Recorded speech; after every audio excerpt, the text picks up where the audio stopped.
welcome to another Sanctuary Sunday. Sanctuary! Yes, this is the day where I cover something other than war games, and today I have something that's very much other than war games, and that is Picture Perfect. I picked this up while I was on my trip on spring break last week. I'm always on the lookout for a deal and spend a little bit of time while the rest of my family was doing some shopping. I was at a Barnes & Noble and picked this up off the bargain shelf. You can see here pretty cheap. And I couldn't help myself because there was other bargains to be had there. And I will probably cover these in other segments over time.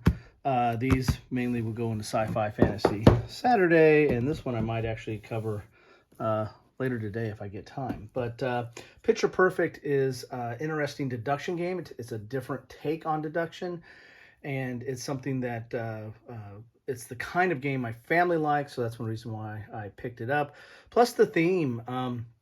My wife loves photos and photographs of the family and taking photographs of the family, and that's what this game is about. It's about you're a professional photographer trying to get everybody situated in the right spot and take a photo. And actually, you do take a photo. Use your phone and take a photo. You don't have to have a phone or take a photo at the end of the game, but it adds to the theme and effect because you're going to be seeing where everybody's situated and did you meet all of the people in the photo, their secret motives of where they want to stand or who they want to stand with or who they don't want to stand with. So as you can see here, this is already kind of coming unwrapped here. Maybe that's one reason why I went to the bargain bin. But you can see here the contents. You're going to have player screens. I mean, this plays up to 4 players, and everybody's going to have their own screen, which is like a background. You're going to have a table. You're going to have stuff to put on the table. These items on the table for like an advanced game, you can auction them off, and they count for points in the game. And then you're going to have these envelopes here where you're going to put 3 cards in there that tell what that person on that envelope, what their desires are as far as where they want to stand. Do they want to be on the front row? Or do they want to be on the back row? Do they want to hide someone's face? Do they want to stand next to someone? Do they not want to stand next to someone? And so you don't know. You're giving out a certain number of these characters or people, and then the other people in the game get the other ones, and then you. During the game, there's some shifting of some auctions, I guess, if you play the auction game where you can auction off an envelope and some people can look at it. And it's all about getting that information, right? It's trying to figure out who wants to do what and where, and you're going to place people on your board, maybe not knowing all the information. You might not have seen all the different envelopes during the course of the game, and so you just got to make your best situation of how you want to place the people. And then at the end, you can snap a picture of that and then see how you fared when you open up each one of these individual envelopes and see did you meet up with what they wanted to do. Anyway, so let's get into the box here. There's not much of a shrink wrap here, or unrip, or unshrink, because it's already partially off here. So there's really no board here. There's going to be a lot of standees. This is a kind of a thin box. Not much there. You've got the rules here. And this game is not that complex. I mean, the rules here are 8 pages. And this is kind of an overview right here on page 6. And so, yeah, so you're only 8 pages. So, and most of it is talking about the components. Here are all the different components. You're going to have some floor mats, some tables, all the different cards, the figurines or the standees, the backdrops, the guest envelopes, and then the preference. So you're trying to match their preferences. Each one of these envelopes will get 3, and then you can add in like a VIP, which means that guest will score double when you open that up. The decorations or stuff that goes on the table. And then there's some auction cards and some exchange cards that they kind of go through. Will let you see some of the different envelopes during the game. They kind of switch things up a little bit. You've got the whole game set up. There is a little bit of setup to this game because you got to fill all the guest envelopes with their preferences. But other than that, it's not that much. You're going to punch out all the standees and have those ready as well. And then here's the game. The game really is on page from 6 to 8. That's the game. So 3 pages of rules. Then you have this photography guide. What this is basically an FAQ. This is talks about the auction game, talks about some rules references, like, when something refers to something as an active player or envelope, it kind of tells you about what that means. Exchanges, talks about the photos, preference cards, and explains some of the preference cards, like I don't want to stand next to a man or woman. Well, there's a plant in the game, and that's neither a man or a woman. I don't want anyone to see my face. Well, again, that plant doesn't have a face, so if that's in that card, you automatically score for that. And depending on how many cards you, how well you scored is how many points you get, right? So if you filled all 3, you're going to get 6 points. If you filled 2 out of the 3, you're going to get 3 points. If you filled only 1, you're going to get 1 point. If you did not fill any of the preference cards, you're going to get -3. So sometimes if you really have no idea what to do with a guest, you don't have to put the guest in the picture, right? If you don't know any of their preferences, you just keep them out of the picture, and so you don't risk that losing 3 points there. This talks about some scoring here and the VIP card. So this is basically a reference, right, of kind of, and this is nice overview at the back. You can leave that on the side of the table and as you're playing. But this basically is kind of not the rules, but kind of just further explanation, someplace you can go to if you have some questions about some things. Then these are the player mats here. They're not super thick, but they're decent. They're a little bit thicker type of material here. And this is where you put your table. And these are the rows where you put your guests. And you've got some different types of, here's a cobblestone, and then you got wood. So you got 4 here. And so you got the 2 different type of player or floors. Then you've got all these tables that we'll have to construct. I think once you construct it, I don't think you have to do it again. But you got some different kind of tables here that you can make for your to set up around, that you're going to be taking your picture around the table. Oops, some of my standees already fell out.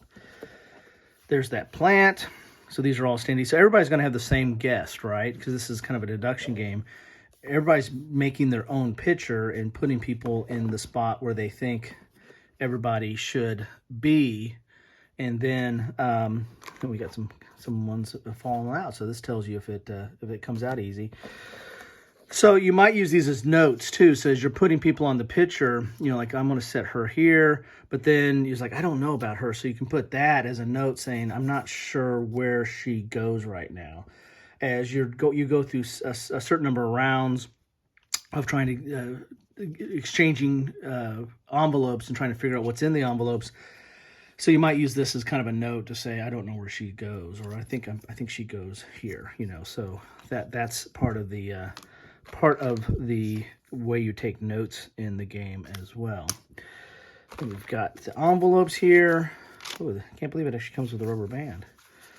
So these are the different envelopes. You're going to have an envelope for each character, and it tells you whether it's male or female, because that makes a difference. Some of the cards, or some of the preference cards, I don't want to stand next to a woman, or I want to stand next to a woman. There's that plant. So you'll, before the game starts, you'll be, loading up these envelopes and with preference cards. Then we've got some cubes here for markers. That's for scoring, in-game scoring. We got some standees here, a whole bag of standees, because these are all for standees here. You got a bag of bags. That'll be for the tokens. Then we've got the cards.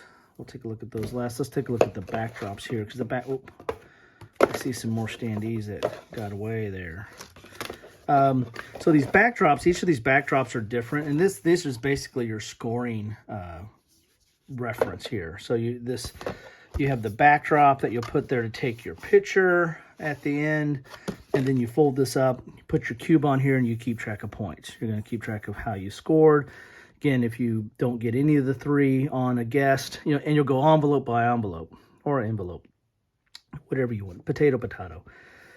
If you didn't get any of the 3, you -3. If you only get 1, you get 1. 2, you get 3. 3, you get 6. And if you don't put the person in the picture at all, you're not going to score anything. But then again, you don't risk losing 3 points. And for every 2 of these decorations, which are plates of food and candelabras and everything, for every 2 of those, you get a point. So like in the auction game, exchanging those to get a chance to see people's envelopes, that might be a scoring strategy to try to get a bunch of those. So here you go. Again, you got that one there. Let's see what this one is. Oh, this one's outdoors. Very nice. And we got this one. This is at the beach. Who wants to go to the beach? And then this one is the perfect moment bar. Alrighty. So there you have it. That is the scoring cards, or basically the backdrops that also serve as the scoring cards. Now let's get into the preference cards. There's actually a couple types of cards here. There's the preference cards, which are the primary cards, and then there's also the I think like auction cards, and then the ones that you go through the round to tell you what to do. So let's see here. This is for 2-player, it looks like. That's kind of interesting how they have these all separated out here. So, interesting. So here's some of the preference cards here. These will go in the envelope. As you kind of see right there, it tells you it goes in the envelope. And there's going to be all kinds of different preference cards. I don't want to stand next to a woman, so I want to stand at the table, so they want to be next to the table. I want to stand in the second row, so they want to be in those 2 green spots. I want to make sure no one sees the face of the dog.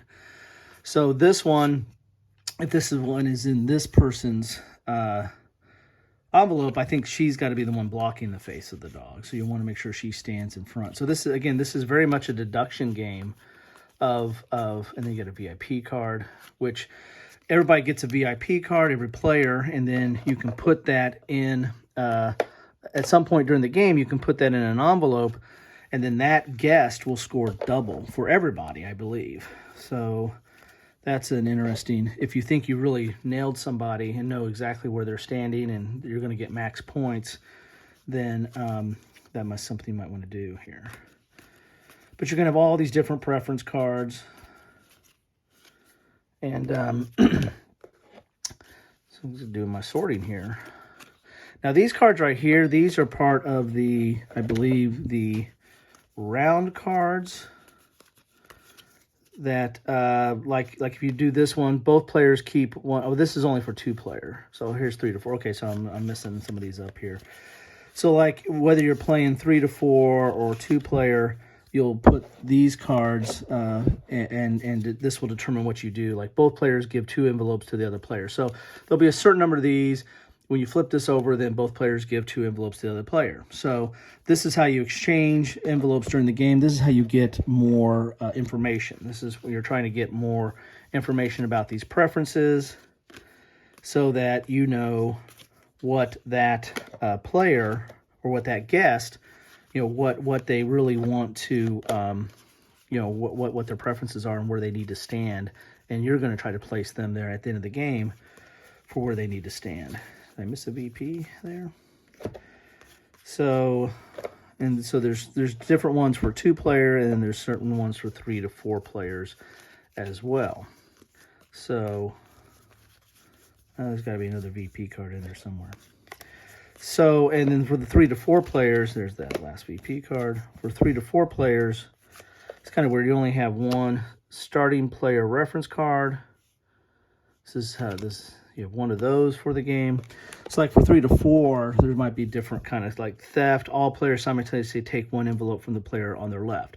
So you take an envelope. You have that envelope now, so you can look at it and figure out what information you have for that for that guest, and you're trying to, again, place everybody in the right spot for the photo.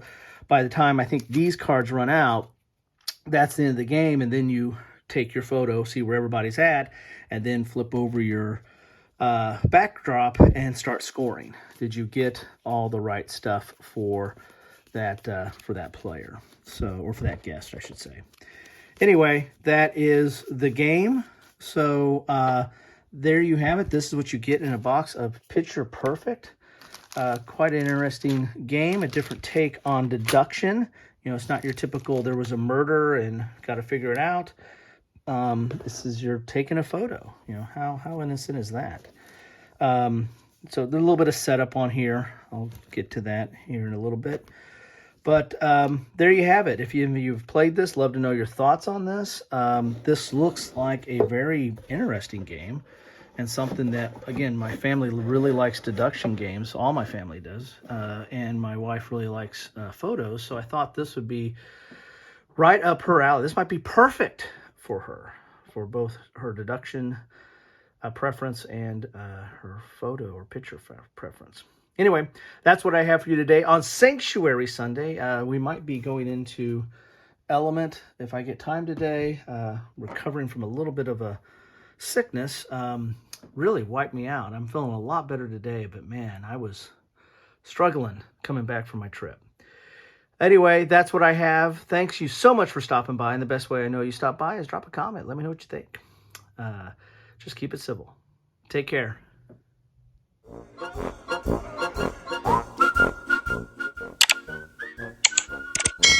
Thanks for watching.